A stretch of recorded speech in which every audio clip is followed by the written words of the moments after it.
Good afternoon, everyone. Today I am talk about the group Alfaro Vive, Carajo. First, let's know a little about the historical evolution of the group in Ecuador.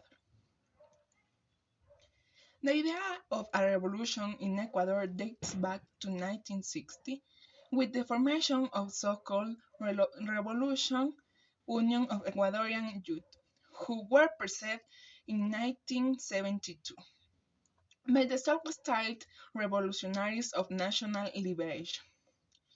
Alfaro Vive Carajo was born in February 1983 as the result of a meeting of representatives of different ideological and political groups of the left held in the province of Esmeraldas. The members of this meeting resolved to form the Revolutionary Front of the Royal Faro people. Its purpose is to mount an organized military movement to establish the armed struggle in Ecuador. Among the first ideas of organization, they decided that the preparation of the people would be done in Colombia, and the financing of their action would initially be based on recoveries, robberies, and kidnappings. The name and character of the new organization should be kept secret from the country until the political military governments were created and considered at a national level. The Frente Revolucionario del Pueblo Loyal Faro People's Revolutionary Front includes in its ranks several actors of social movements, among them ex-members of the Movimiento de Izquierda Revolucionaria, Revolutionary Left Movement, um, militants of students' organizations of the main universities of Ecuador, such as the University Central of Ecuador, the Pontificia Universidad Católica de Ecuador, and even members of the Movimiento Revolucionario de Izquierda Cristiana, Revolutionary Movement of the Christian Left. They decide to allow the principles of Eloy Alfaro, leader of what they consider the one successful revolution in Ecuador, and according to Arturo Herring, they define themselves as a democratic, nationalistic organization with a broad popular content. Um, the press baptized the group as Alfaro Vive Carajo due to a slogan they use in their pamphlets, proclamations, and graffiti, which made them adopt that name as the definitive one. Santiago Kichman, designer of the thinking of that group, argues that the reasons for eradications were based of the dream that with the return to democracy was seen the come. The military dictatorship had handed over power in 1979, and the new social democratic government promised a new country with a well-structured and modern political organization in the European style. But that dream had been cut short with the death of President Jaime Roldos in 1981. In view of this event, Osvaldo Hurtado of the Christian Democracy Group, to which Arturo Haring and had also previously belonged, in which he had left because he didn't consider it an opinion for the development of revolutionary ideas, so armed struggle took power. The Farista grouping chose to take up arms in response to the imminent rise to power of the right wing represented by León Febres Cordero of the social Christian group that promotes neoliberalism. The objectives of the insurgent movements vary according to their characteristic and nature, but there are common purposes such as the adoption of political change, which they intend to achieve through violent methods. Uh, to force a political change and set itself up as an alternative to the state. In this case, the insurgency seeks to take power by means of arms, overthrowing the government, to annul the legitimacy of the government, as well as its capacity or moral right to govern, is a permanent objective in every revolutionary process that seeks to legitimize its radical actions against the state and to gain the support of the population as a contingent uh, of active and moral reinforcement, an important factor to achieve the legitimacy through public opinion. In the case of Alfaro Vive, Carajo, the objectives are unclear among its members. Arturo Jarin, leader of the group since its beginnings, in a clandestine interview carried out in Cuenca on January 28 of 1986, defines as to defy to oligarchy. While in 1984, in another interview, he mentions 5 objectives that he considers necessary to fill the political vacuum that would allow to solve the most felt problems of the people of the country. First, to achieve a democracy that isn't only expressed in speeches, but that manifests itself in daily life. Second, social justice. Third, to achieve an independent and national economy that is at the service of the people. Fourth, national sovereignty. Hate is manifested both in the national and international order. And five, to build the great American homeland. Um, for Santiago Kingman, the objective was the class struggle with which they intend to give the less protect the possibility of participating in the political context on equal terms. Alfaro Vive Carajo perception was that the state had laid aside the concepts of common good and sovereign will, that is, the rebels without destiny and without future. Juan Cubi says that the goal wasn't to take power. The goal was to provoke the poor social groups to have the capacity to enter into discussion with the richer ones. And they saw in arms an element of force to discuss or to impose. Other former members consider that most of them didn't have a clear idea for the group's principles.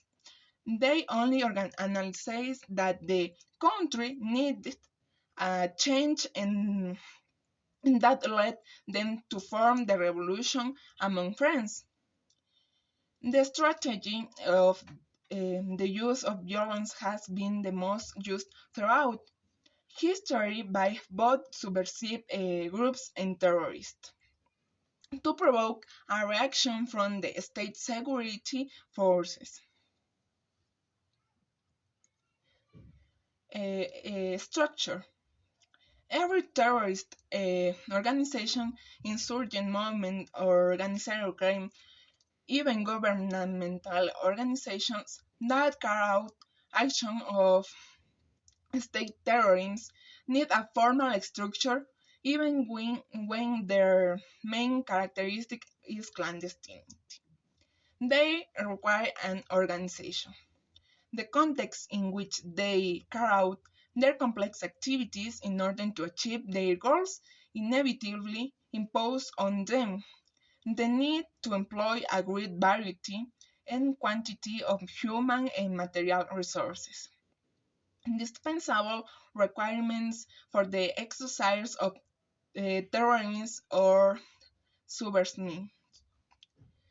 There is a need for training camps, recruitment of new members, and to a certain extent, interlocutors for design and socialization of their proposals. In this type of organization, the state security force always find a through which they can connect the graduality error the organization as well. Most of the insurgent organizations of more movement of that time traditional adapt a structure who to components. Alfaro Vive Carajo had designed from following that line of structure that made necessary that definition of a political command and a military command. The members didn't consider important the existence of a political group to initiate the revolutionary process. Under this principle, in, in the Constitutive Conference held in Esmeraldas, they decided to adopt a single military command and initially developed a pyramidal structure whose leader was Ricardo Jarrín, a sociology student at the Central University of Ecuador, who following the ideas of Eloy Alfaro, decide to take up arms as the way to confront the dominant oligarchies. Subversive actions and public demonstration in the street, such as graffiti and pamphlets bombs, became the attraction for students and young rebels. This allowed them to recruit new members who enrolled convinced that this path was the right one. But aventureros and young people attracted by the freedom to rebel also enrolled. However, it is worth noting that among their objectives, they maintained the idea of forming an armed rural force with the purpose of extending an open external to destabilize the government and influential political decisions. Another source of doctrines and tactics came from the experiences brought from Nicaragua and El Salvador, guerrillas in which several Alfaro Vive Carajo members had been active, then with more specific knowledge acquired from training in Colombia and Libya, where a group of members led by Arturo Jarrín had traveled. Their organization and tactics were also inspired by the Tupamaros National Liberation Movement of Uruguay.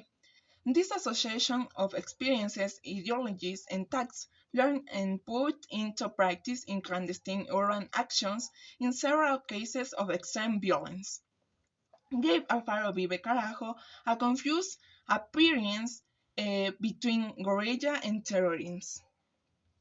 Alfaro Vive Carajo received support in training and provision of sanctuaries from Cuba, Nicaragua, El Salvador, Colombia, and Libya. Some young Ecuadorians had traveled to Nicaragua and El Salvador to join the ranks of the Sandinista revolution in order to gain combat experience.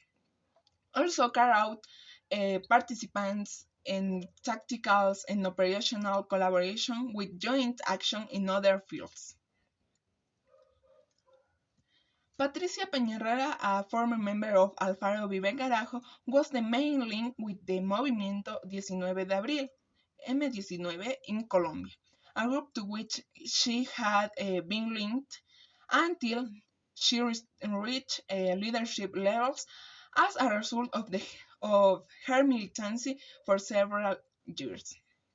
In action in Colombia came from Vietnamese tactics and considered in the camouflaged infiltration of military barracks to attack them from the inside, applying total annihilation. Yeah. In August 11 of 1983, a group of armed youth entered the Municipal Museum of the city of Guayaquil and stole the swords of the royal pharaoh. From that date on, Ecuador lived a period of violence in which assaults, robbers, kidnappings, murders, explosives, and confrontations took place.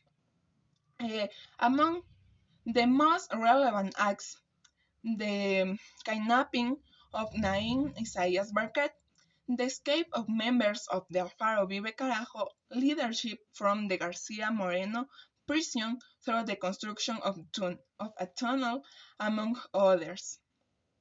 All terroristic or subversive groups have had the need to reach the population with their narrative, to capture public opinion and legitimize their actions before society.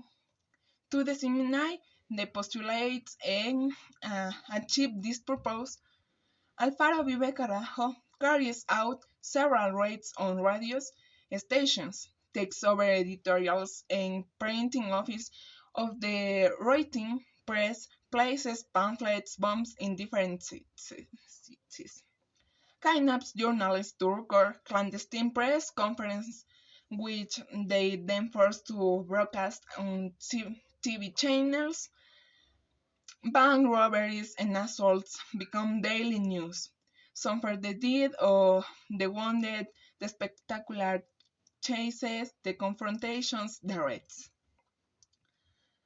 The most relevant act that has generated great controversy, political, social, and family, took place in August of 1985, when a combinero command between members of Alfaro Vive Carajo and M19 excluded to kidnapping of Naim Isaias Barquet, one of the richest men in Ecuador.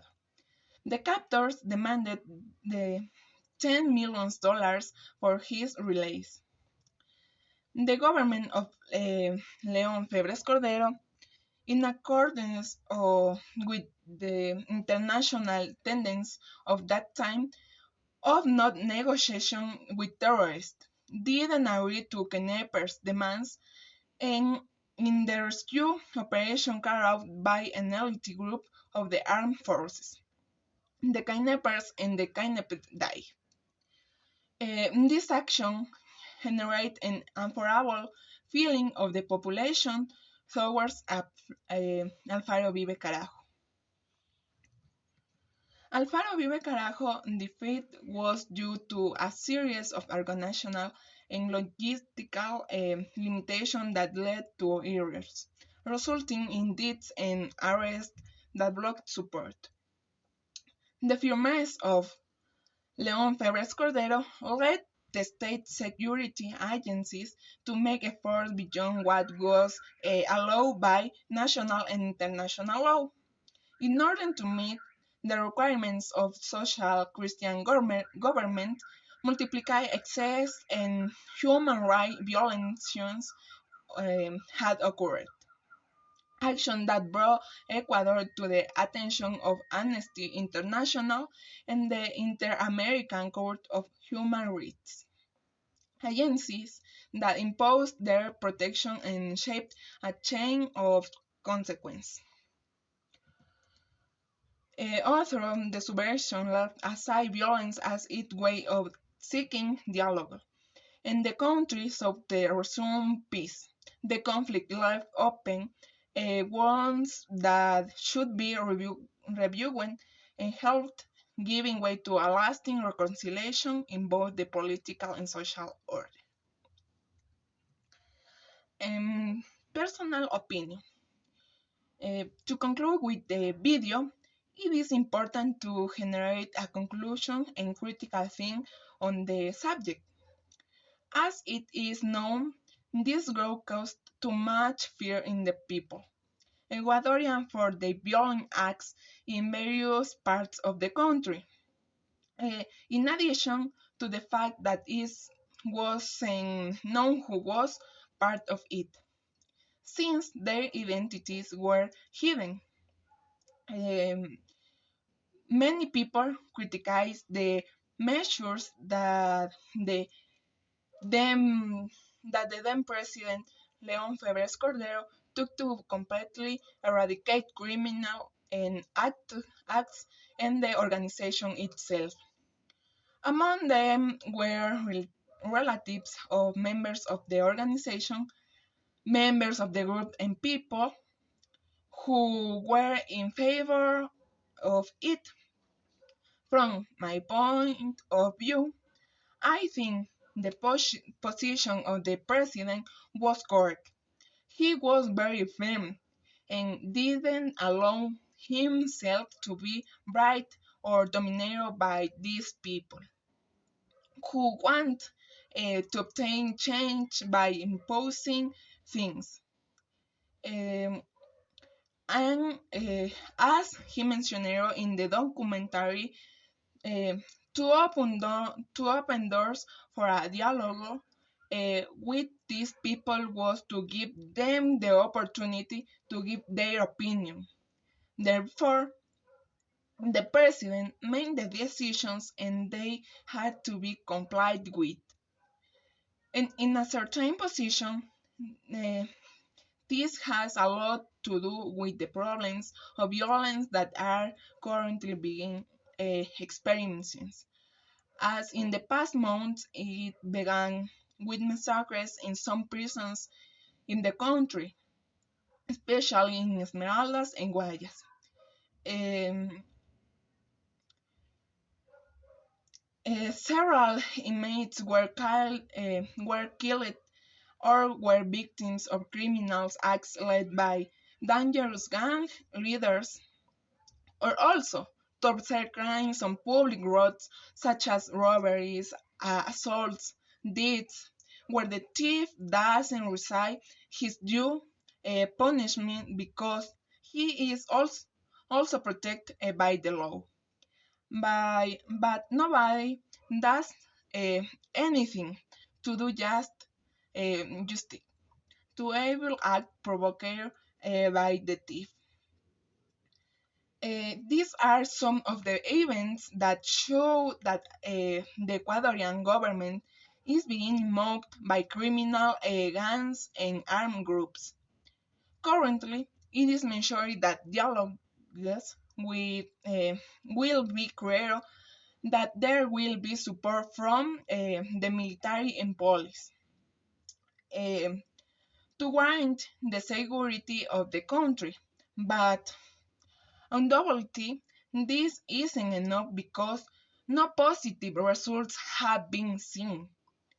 Thus, from this point of view, it would be important for the Ecuadorian government to take command of everything, as Leon Febres Cordero did in this did in his time, so that they can see um, that it isn't a joke and who really has the power to make a decree direct to all the delinquents of the country, to make them pay for the bad acts or to eliminate them in such a way that it is evident that if the security of the citizen is taken care of, and if some chooses the bad way, he will be punishment.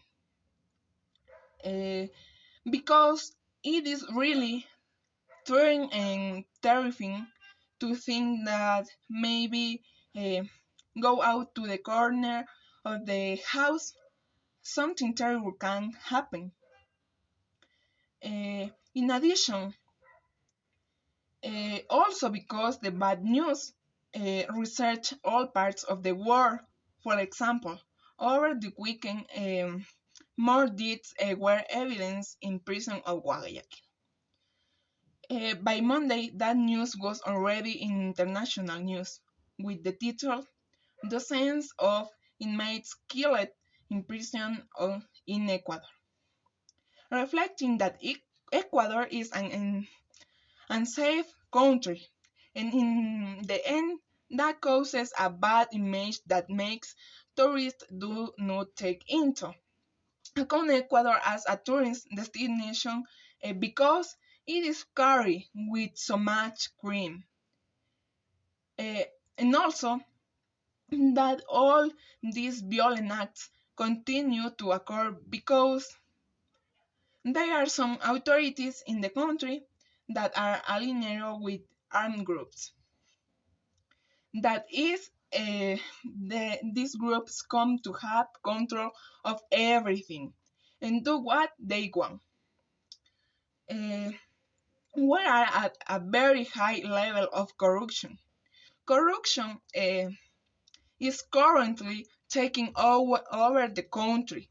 No one can be trusted anymore because the same generals of the armed forces and the national police have links with members, these dangerous gangs of drug traffickers.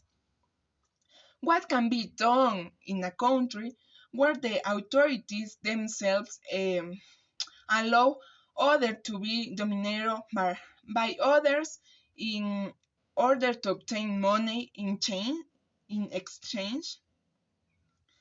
Government plans to eradicate all these drug trafficking groups organ file,